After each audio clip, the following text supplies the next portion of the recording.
The very first thing you must do is look back. Look back on the year 2024. See, we're looking forward into our results of the future of 2025 without looking at the most important data point that's just passed, which is our thoughts, our beliefs, our actions, everything that happened, all the results we've gotten from the year 2024. And now to change our results for the upcoming year, we're going to need to look back into the past of 2024 and understand why what we did in 2024 led us to the results we got and how we can shift and change those to change our results for 2025. It's going to be about like it's always been. It isn't going to change. The tide comes in and then what? It goes out. For 6,500 years that we know of, recorded history, and probably long before that. So it is not going to change. It gets light and then what? It turns dark. 6,500 years. See, it's not likely to change. And we're not to be startled by that. And if the sun goes down, the guy says, "What's happened? What's happened?" It means he hasn't been here long, I guess, right? It always goes down about this time. The guy says, "Well, I don't like that arrangement." Well, you got to talk to somebody besides me, right? It gets light, then it turns dark. In rotation, the next season after fall is what? Winter. Pray tell, how often does winter follow fall? Every year regularly for the last 6,500 that we know of. See, it is not going to change. The man says, "Well, if it isn't going to change, how will my life ever change?" Answer, when you change. The definition of insanity is performing the same action and expecting a different outcome. So for us, we need to look back into our past actions. So let's start by looking at the 6 most important categories of life. Now you can do your own categories. These are Patrick Bet-David's, where he does financial, he does business, personal development, health, family, and spirituality. And now you're gonna say, well, it's, I just want to do business planning or just want to do family planning. It's in life, everything's kind of connected to each other. If you have something going on in the business world, it kind of affects your family life. If you have an argument with someone in family, it kind of affects your spirituality. It kind of affects everything. Everything's kind of commingled and into everything else. So when you're making a 2025, even if you're doing a business plan, if you want to change your results, you need to change it with a life plan. Because if your health isn't in check, you're not going to have energy for your business, so your business energy is going to falter. If you want to change a result in one thing, you likely have to look at the actions and the results you have in the other thing to understand why that one's not at the standard you want it at. So use the most important categories. You can use the 6 that Patrick Bet-David uses and the one I outlined. And you can add some of your own. Maybe you want to do separate ones for family and friends or networking or connections or whatever. You might be able to put those into business, but totally up to you. For each of these categories, go down through what was good, bad, and ugly about what your results, actions, and beliefs were in 2024. So what was good about it? What went well? What results are you proud of? What actions are you happy you took? What skills did you learn? What was good about it? Talking about financials, my finances grew. I saved this amount of money when I said I was going to. These investments are doing really well, yada, yada, yada. Then you get into what was bad about it. What could have been better? It's not horrible, it's not ugly, but it's bad. I said I was gonna save this amount this month, and I didn't do it. I spent over budget on here. My finances aren't what I said they were going to. And the purpose of this is because we're trying to bring out those actions, because those actions, most people try to hide away from them, but keeping and doing those actions is what's gonna cause the results to keep happening, right? The definition of insanity. If you don't change something, nothing's gonna change. So by you outlining what was bad about it, you're having the tough conversation with yourself to say, okay, this is what was bad. Like, be completely brutally honest with yourself. The only person you're gonna lie to is yourself if you don't do it this right way. And that brings us to the last part, which is the ugly. You said you were gonna give up some things and sacrifice, you didn't. You still watch a lot of TV. You said you were going to give up certain things to it, you didn't. You still watch. These are trends. This is what you need. This is all the details you need. This is what's going to help you have a great 17. This is the truth. This stings. This hurts. This sucks. This is not fun. But if you can get through this, man, heaven's around the corner for you in business. If there's a heaven for business, it's around the corner. But you got to go through hell first. I'm telling you right now, you got to go through hell first. What was just atrocious about it? What do you not want to tell anybody? And write it out, write it down, see it on the paper, understand these are the thoughts, these are the beliefs, these are the actions I have, because that's the first step into changing it. First step into changing anything is noticing. If you can't understand and see where the pattern was, and you're too scared to even look at it, well then how can you even possibly change it? You know, it's like if someone was trying to fix their garbage disposal, but they're too scared to even go down and look under there because they don't want to see how bad it is. Well, you can't change anything if you don't even look at it, you don't even notice it. So what we're doing is we're just pulling in these thoughts and beliefs into our conscious mind so that you can begin to understand and say, okay, now we can start to ask these questions of, why was this so ugly? Why did I do this? Why is this happening? And then we can start to change the results for the upcoming year. So I know it sucks, but just trust me on this. You got to go through the ugly part. And most people want to hide away from it. They want to ignore it. But my friend, if you do not learn from the past, you are doomed to repeat it. But alternatively, if you're committed to achieving a different outcome, you must look into your past to understand why this ugly thing that happened, what within it, what actions, what beliefs do I have, what thoughts have I been getting about that, what negative vibrations have I been in to cause this negative outcome. Next step, let's talk about your mind and your self-image. Have you ever asked yourself what differentiates the winners from the masses? Well, I have.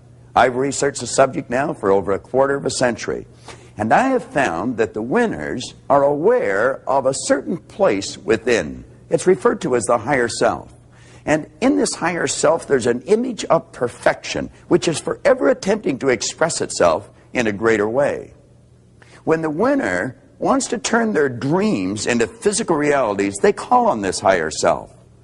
And they set about and change the world, not just for themselves, but for everyone in it. We don't rise to our dreams, we fall to our standards. And the key to changing your results is rising your standards to your dreams. It's obvious when someone loses their job, they're scrambling to find a new job. They're working 10 times as hard to find the job to get their income back than they ever were to keep that job to begin with, which would have been much easier and much more logical. The difference is their self-image had adapted to that income level. And so when that income was taken away from them, now they're moving hell and high water to achieve that income and get it back because that's their self-image. That's what they think. That's their self-worth. And so you'll begin to act in accordance with your self-image. So then this obviously begs the question, we don't want to lose our income level just to have to gain it back. How do we raise our self-image to the income level of our dreams? And how do we raise our standards to change our results? Everybody in life gets their musts.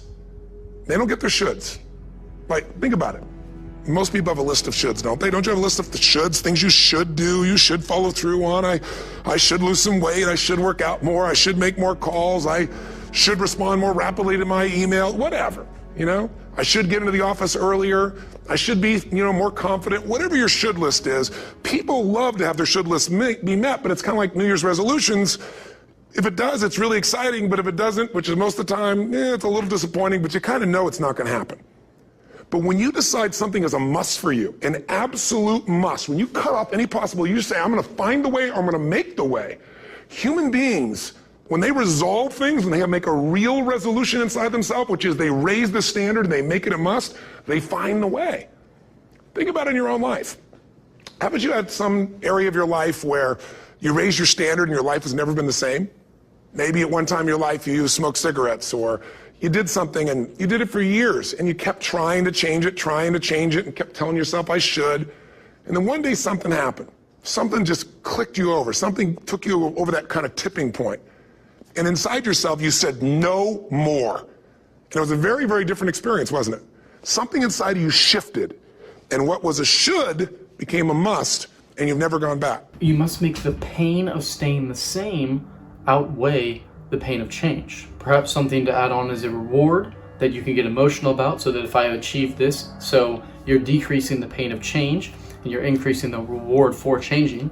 Therefore, you're making it easier for yourself to complete the task. The more emotionally involved you can get in the positive outcome, the better. Because if your dream is high, that means a shadow is going to be cast over that dream, meaning there's going to be a lot of resistance within your own self-image. So to change that result, you're going to need a lot of emotions and work to ultimately overcome your own self-image. But above everything else, you have to raise your standards, or else nothing's going to change. Whatever people have their identity attached to, they live. We live who we believe we are. That's just how it works. It's just kind of like, I'll give you an example. Look at your physical body. Your physical body today is an absolute reflection of only one thing. Not your goals, not your desires, but your standards.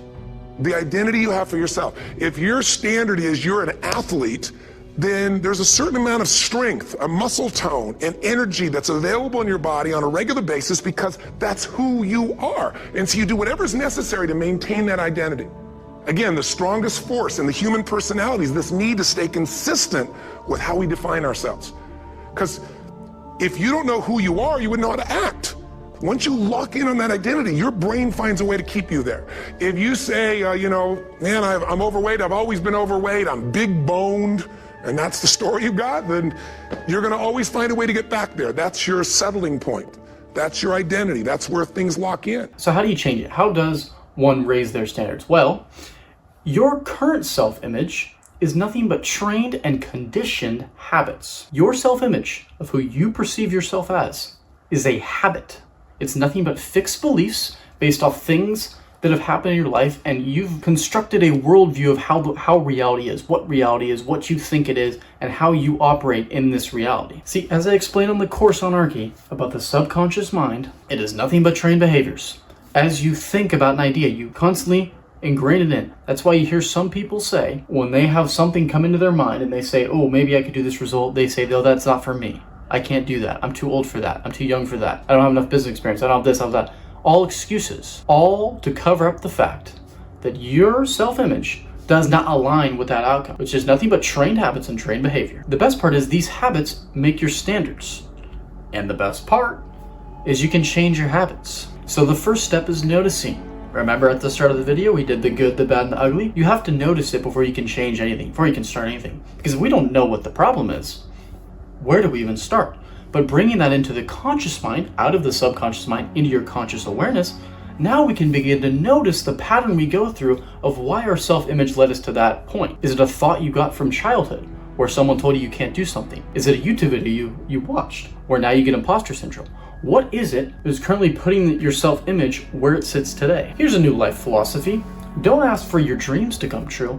Ask, who do I need to become to make my dreams become true? Because after all, having things isn't exciting. Hedge fund kids will tell you that. I mean, making money to you and I and seeing the numbers go up on the screen is very exciting to you and me, but to a hedge fund kid who's only had money his whole life, it means nothing. Why is that? It's the meaning we give it. Meaning, having things isn't exciting, getting things is exciting. Because true happiness lies in not what you get. True happiness lies in what you become. So we put our dreams into goals for what it will make of us to achieve them. Because the goal and the happiness isn't comprised in the money. It's not comprised in the six-pack. It's not comprised in the fancy cars, the fancy watches. It's comprised in, who do I have to become to achieve that outcome? So you take that long list of goods, bads, and uglies, and you ask from that long list, what do I want to focus on? What's the biggest result I want to achieve? What's the outcome I want for 2025? Who do I want to become? See, my personal favorite is to start with personal development. See, I understand the dreams and the visions I have, but who do I truly want to become? So in the year 2025, I'll give you an example. My goals are to become a world-class YouTube filmmaker, world-class marketer, and get great on educating people about the mind and about changing their results. Hopefully by this video, we're making some good progress. You can let me know. Now I ask you the question, what identity shift are you going to take on in 2025? See, identity shift is nothing more than changing your self-image. They call it a paradigm shift. Who are you going to become to completely alter your life this upcoming year? What are you going to do about it in 2025? What specific things, what specific actions, what specific dreams that you're going to turn to goals and you're going to turn into habits are you going to do that are going to change your results in 2025? And finally, what are you going to focus on this year? Don't set the New Year's resolution in December and January and forget about it 2 weeks in. Focus on it. As you think about that idea, as you constantly think and you start to act on those thinkings, you are consciously building brain cells and shoving them and fixing them into your subconscious mind, which is changing your self-image of how you perceive yourself. See, if you think of yourself as fat, but you are consistently going to the gym, you're consistently eating healthy, you are actually changing your self-image because you're starting to see yourself differently. Say, maybe I'm not so fat. Maybe I do eat healthy. Maybe I do work out. And guess what? You slowly start to see it come about in your life, and that's how you change your results, by changing your mind. And that's why you see these overnight successes of these people who say, how do they do all that in one night?